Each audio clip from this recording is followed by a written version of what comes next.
Señor, quiero darte gracias porque una vez más nos permites colocarnos al frente de ti. Quiero clamarte, Señor, que me des una unción fresca y de poder para transmitir este mensaje, Señor, y que tengas preparado el corazón de mis hermanos para recibirlo en el nombre de Jesucristo, que es Dios. En esta oportunidad quiero hablarles a ustedes acerca de recuperar la visión del trono. Hay una teología actualmente que enfatiza que nosotros somos los ciudadanos del reino, que nosotros somos hijos del rey y que como tales tenemos que vivir, como tales tenemos que actuar, que al ser hijos del rey tenemos derecho absolutamente a todo y que somos nosotros los que tenemos la obligación de implantar el reino para que el Señor pueda volver. De modo que estamos hablando de una teología que es centrada en el hombre y no en Dios. ¿Qué es el reino de Dios? Cuando el Señor Jesucristo comenzó su ministerio en el Evangelio de Mateo, Él dice, en dos oportunidades lo dice, arrepiéntanse y conviértanse, arrepentíos y convertíos, porque el reino de los cielos se ha acercado. Y cuando el evangelista Marcos relata lo mismo, él dice, arrepiéntanse y conviértanse, porque el reino de Dios se ha acercado. El reino de Dios está entre nosotros. Entonces la pregunta es, ¿qué es el reino de Dios? Cuando el Señor Jesucristo está ante Poncio Pilato, si quiero que mire Evangelio de Juan, capítulo 18. Juan en el capítulo 18, en el verso 36. Poncio Pilato le hace la pregunta al Señor, ¿usted es el rey de los judíos? Y mire la respuesta que da el Señor en el versículo 36. Juan 18, 36. Respondió Jesús, mi reino no es de este mundo. Si mi reino fuera de este mundo, mis servidores pelearían para que yo no fuera entregado a los judíos, pero mi reino no es de aquí. Y el Señor fue claro con esto. Más adelante, el apóstol Pablo, quiero que mire el libro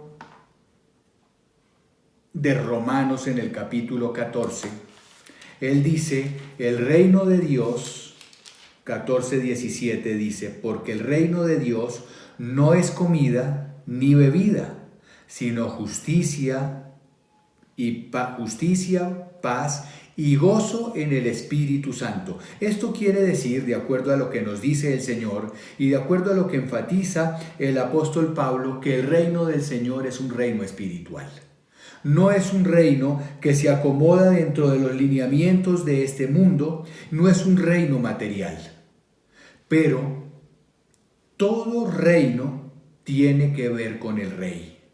El reino tiene que ver con el rey y no con el lugar y no con los súbditos.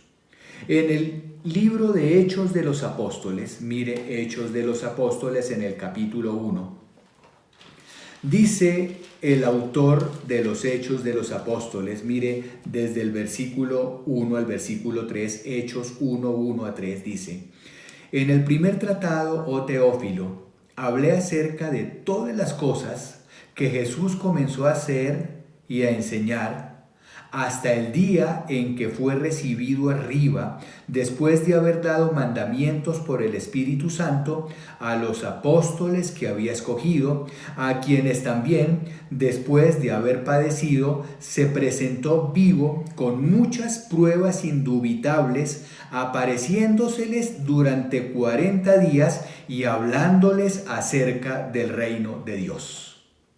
Esa fue la enseñanza.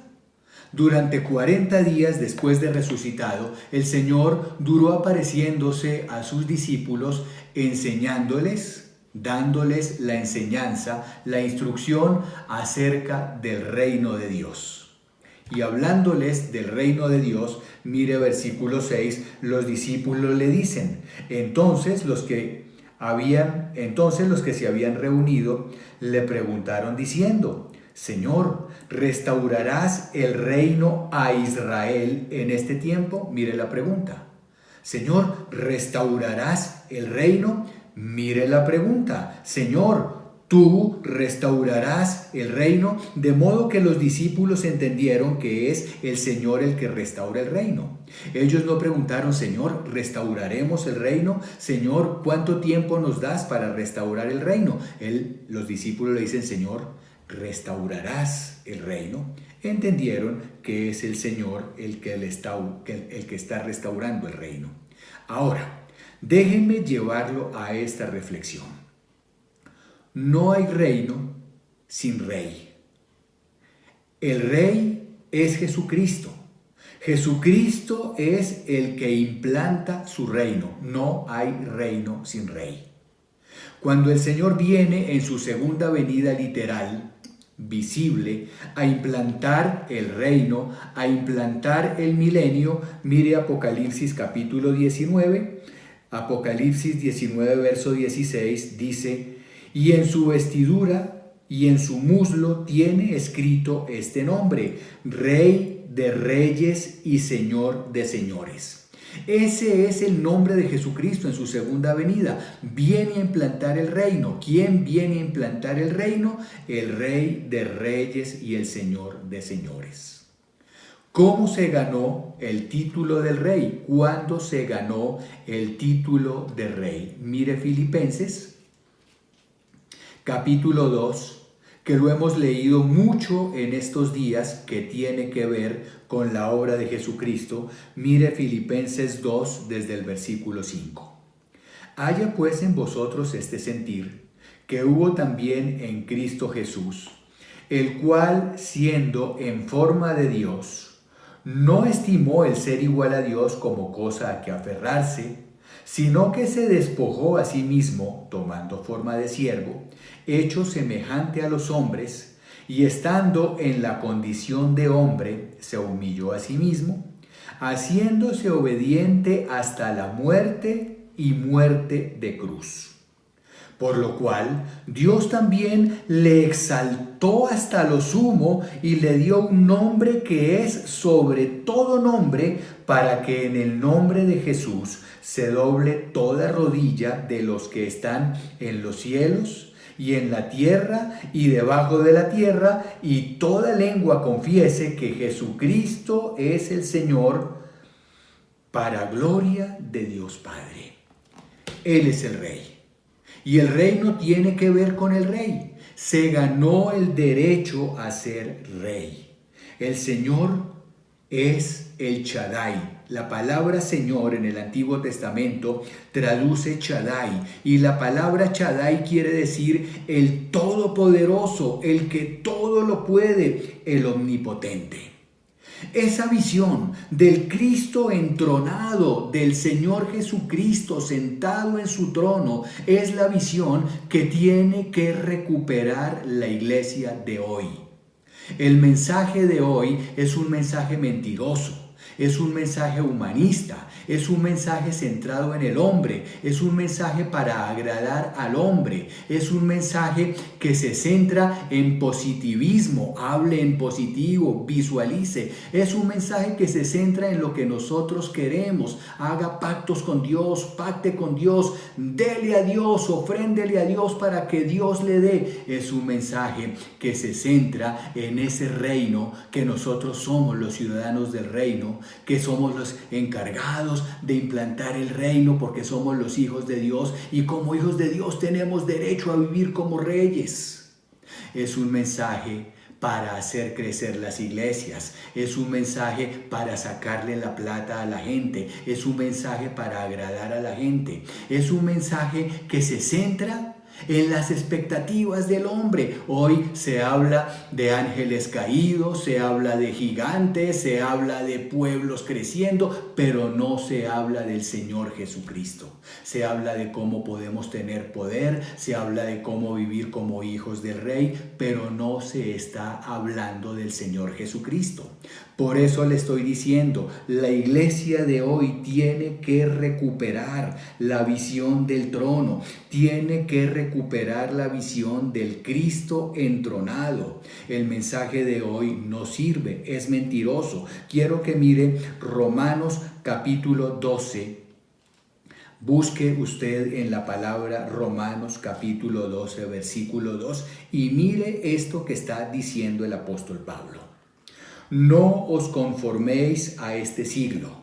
¿Sabe qué dice el apóstol Pablo?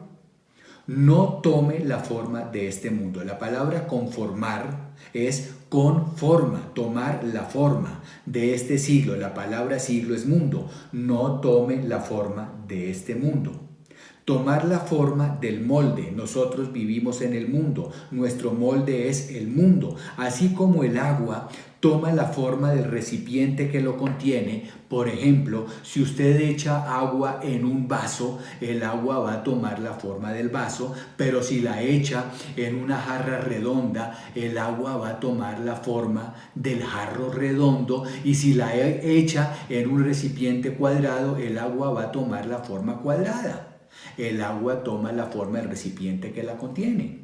Lo mismo está diciendo el apóstol Pablo. Nosotros estamos tomando la forma del mundo, nos estamos conformando al mundo, y Pablo exhorta, Pablo pide, no tomen la forma del mundo. Mire, no os conforméis a este siglo, sino transformaos por medio de la renovación de vuestro entendimiento, para que comprobéis cuál sea la buena voluntad de Dios, agradable y perfecta. Hay que tomar el lado del rey. Hay que tomar el lado del trono, el lado de Jesucristo en el trono y no en el mundo.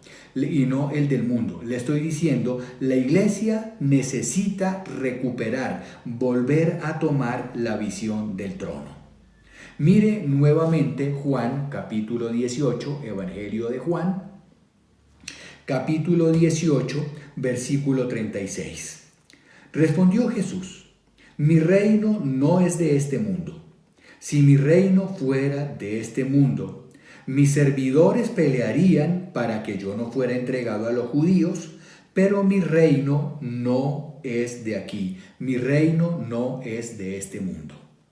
Y también el Señor en el Evangelio de Juan nos dice, es que ustedes tampoco son de este mundo. Mire Juan capítulo 15, versículos, Juan capítulo 15, versículos 18 y 19. Dice, si el mundo os aborrece, sabed que a mí me ha aborrecido antes que a vosotros. Si fuerais del mundo, el mundo amaría lo suyo, pero porque no sois del mundo, antes yo os elegí del mundo, por esto el mundo os aborrece. El Señor nos dice, ustedes tampoco son del mundo. De modo que el reino de nosotros tampoco es de acá. Mire ahora Juan capítulo 17, versículos 15 y 16.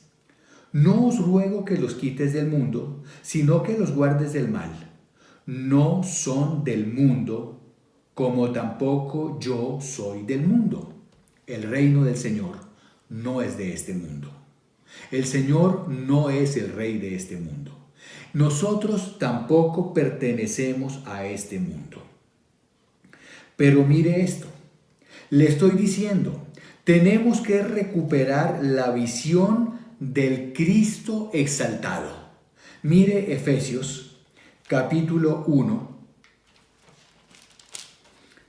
Epístola de Pablo a los Efesios en el capítulo 1. Mire desde el versículo 19. Efesios 1:19.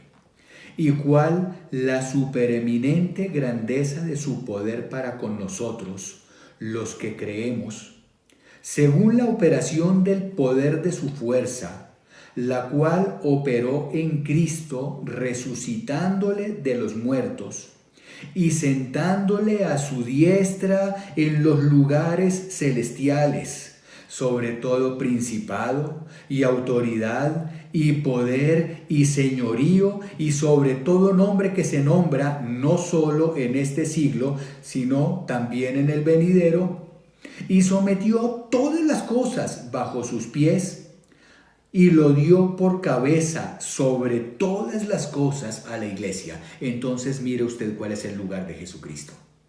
Mire usted cuál es el lugar que ocupa Jesucristo. El Señor Jesucristo vino para recuperar del diablo los reinos de este mundo.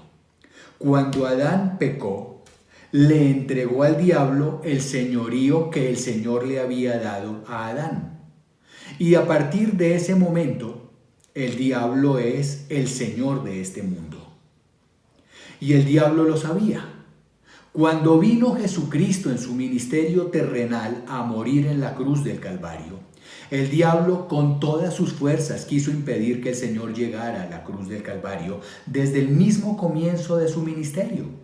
En el Evangelio de Mateo, en el capítulo 4, cuando el diablo se atreve a tentar al Señor, la última de las tentaciones es: Señor, te daré todos los reinos del mundo si te postras ante mí y me adoras. Te doy los reinos del mundo si me adoras como a Dios. Ahora, pues hubiera sido una solución muy fácil. Y el Señor hubiera dicho: buenísimo, yo vengo a recuperar los reinos del mundo, vengo a restablecérselos al Padre, el diablo me los entrega, no tengo que ir a la cruz. Pero el Señor Jesucristo vino a recuperar los reinos de este mundo del poder del diablo. Vino a recuperar el señorío que tenía el diablo, a tomarlo nuevamente para él, pero no venciéndose ante el diablo, no reconociendo al diablo como señor. Vino a arrebatárselos, a arrancárselos, a pelear contra él. Y esa batalla la dio en la cruz del Calvario. Esa batalla la ganó en la cruz del Calvario. Y eso también lo dice el apóstol Pablo. Quiero que mire Colosenses, libro de Colosenses, capítulo 2, desde el verso 14. Colosenses 2:14 dice: anulando el acta de los decretos que había contra nosotros, que nos era contraria, quitándola de en medio y clavándola en la cruz, y despojando a los principados y a las potestades, los exhibió públicamente, triunfando sobre ellos en la cruz del Calvario. De modo que, ¿dónde está el triunfo de Jesucristo? ¿Dónde está la victoria de Jesucristo? El apóstol Pablo nos dice que el Señor derrotó al diablo en la cruz y lo exhibió públicamente. Todo el mundo lo podía ver. Podía ver esa victoria, podía ver ese triunfo de Jesucristo, podía ver al diablo derrotado. Ahora le estoy hablando de la cruz. ¿Por qué le estoy hablando de la cruz del Calvario? Porque no hay honra sin cruz. No hay señorío sin cruz. Mire esta visión. Isaías, en estos días yo les decía a ustedes que el que mejor describe a Jesucristo, descripción fotográfica, es el libro de Isaías. Los evangelios nos cuentan qué hizo el Señor, cómo vivió, qué enseñó. Las epístolas nos cuentan, las epístolas nos narran la enseñanza, la teología de ese evangelio, pero el que describe a Jesucristo es Isaías. Por eso a Isaías se le llama el evangelista del Antiguo Testamento. Mire Isaías capítulo 6, para que usted vea cómo está viendo Isaías al Señor. Isaías capítulo 6. En el año que murió el rey Usías, vi yo al Señor sentado sobre un trono alto, sublime, y sus faldas llenaban el templo. ¿Cómo está viendo Isaías al Señor? Un trono, sentado en un trono, enaltecido, alto, sublime. ¿Qué es sublime? Lleno de gloria. Y dice, y sus faldas llenaban el templo. ¿Por qué hace referencia a las faldas? Al vestido. Porque las glorias y las victorias del rey se medían por la falda del rey.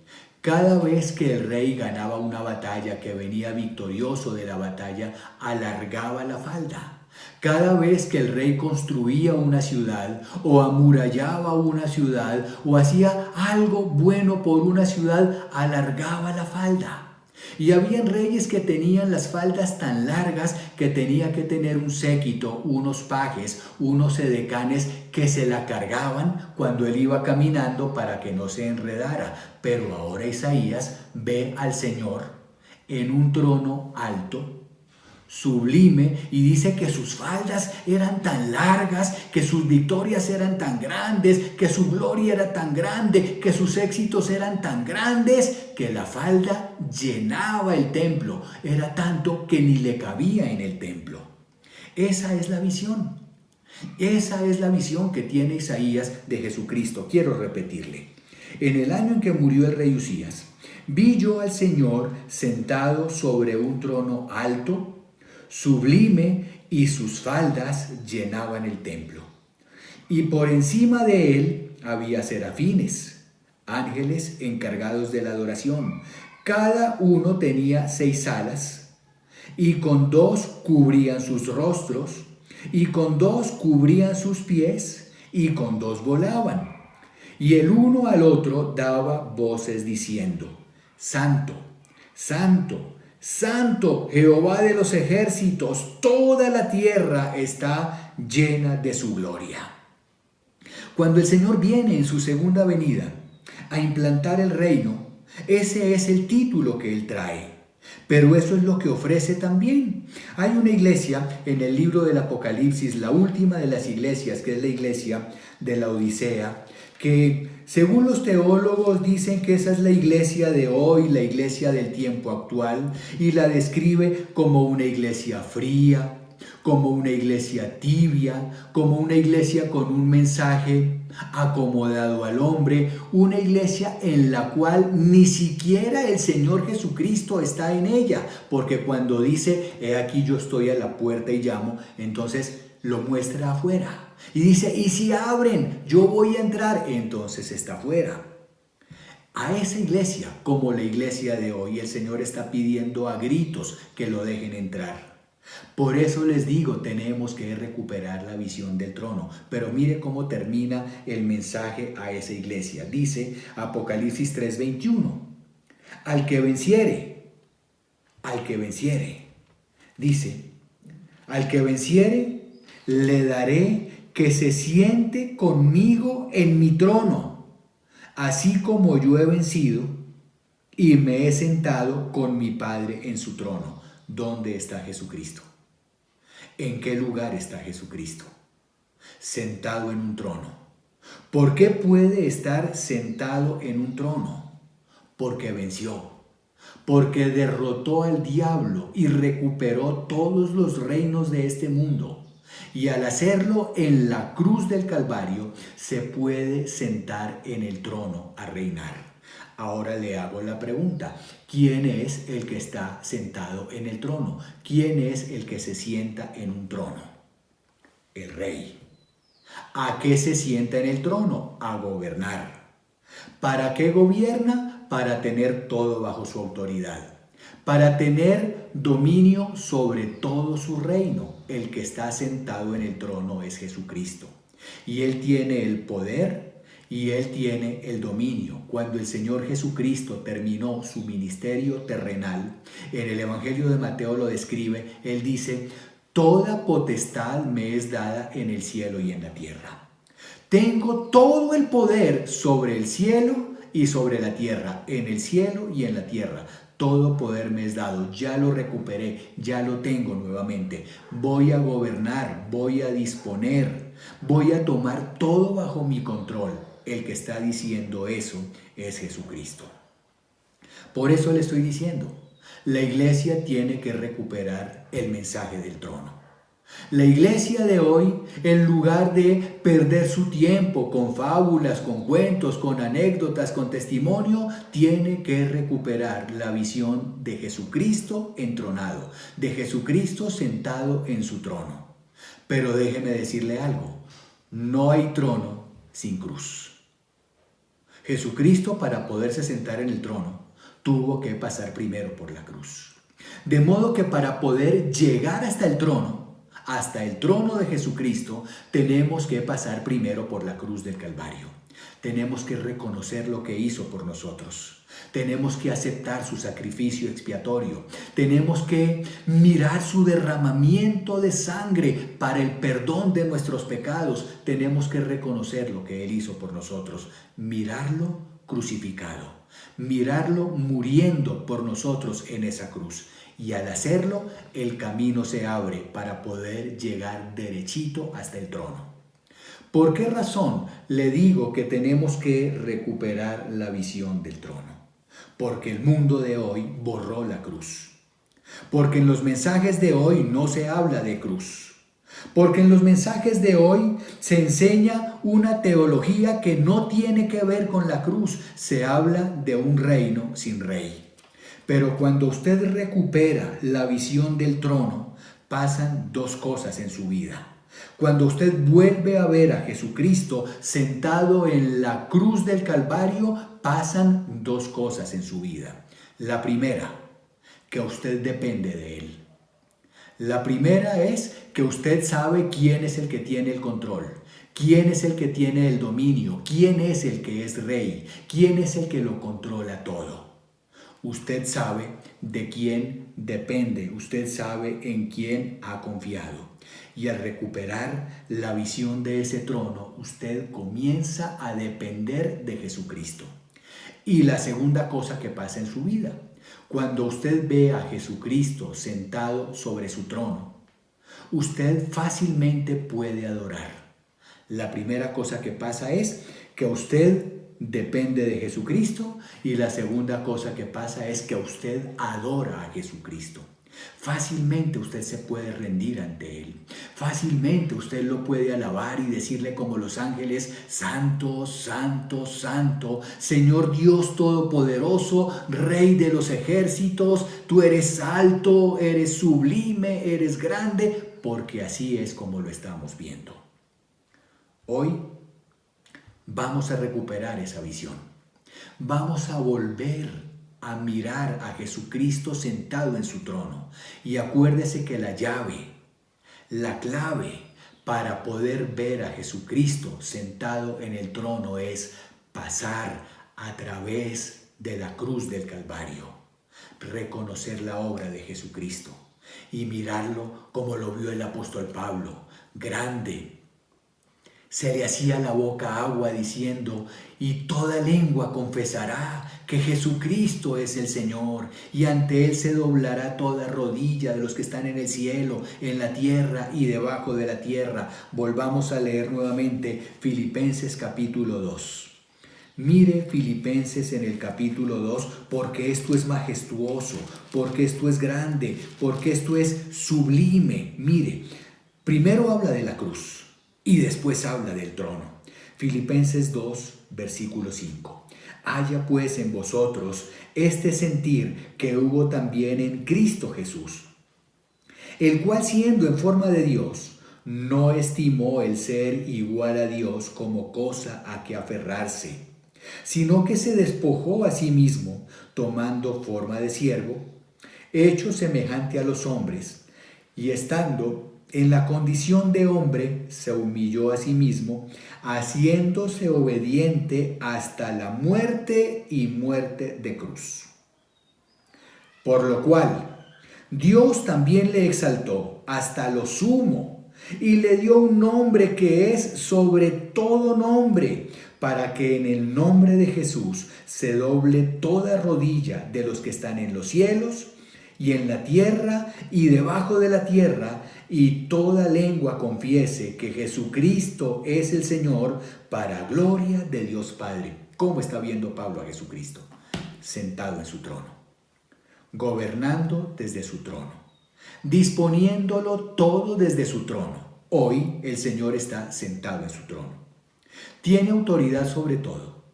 Desde ese trono Él está controlando todo lo que está pasando hoy. Su vida, el mundo y lo que pasa en el mundo. Cuando nosotros tenemos la visión del trono, nuestra confianza está puesta en el Rey, en el que está sentado en el trono. Y al mirar al que está sentado en el trono, nos despreocupa. Todo lo demás, ya no importa pandemias, ya no importa escasez, ya no importa recesión, ya no importa cómo somos, porque todo lo que somos y lo que tenemos está controlado por el que está sentado en el trono, y ese es Jesucristo, el Rey de Reyes y Señor de Señores. Recuperemos la visión del trono. Vuelva a centrar su mirada en el trono y en el que está sentado en el trono, es Jesucristo. Señor, quiero darte muchas gracias por cada persona que hoy tuvo la oportunidad de escuchar este mensaje. Y quiero pedirte, Señor, de una forma muy especial, que lo grabes en cada corazón.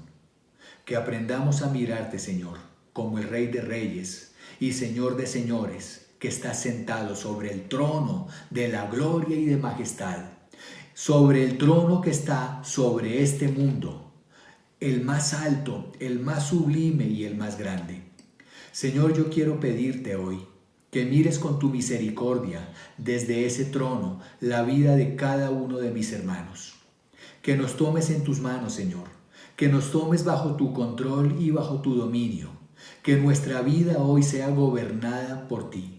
Que nuestra vida hoy sea dirigida por ti, y que tú, como Rey de Reyes y Señor de Señores, seas el que proveas todo lo necesario para nosotros. Dependemos de ti, Señor. Hoy dependemos de ti. Al verte sentado en tu trono, te estamos diciendo, Señor, tú eres el Rey y nosotros dependemos de ti. Confiamos en ti, nos debemos a ti, pero también al verte sentado en tu trono, nuestra boca se llena de adoración para rendirnos ante el Rey de Reyes y Señor de Señores. Señor, solamente pido tu presencia en la vida de cada uno de mis hermanos, en el nombre de Jesucristo, que es Dios. Amén.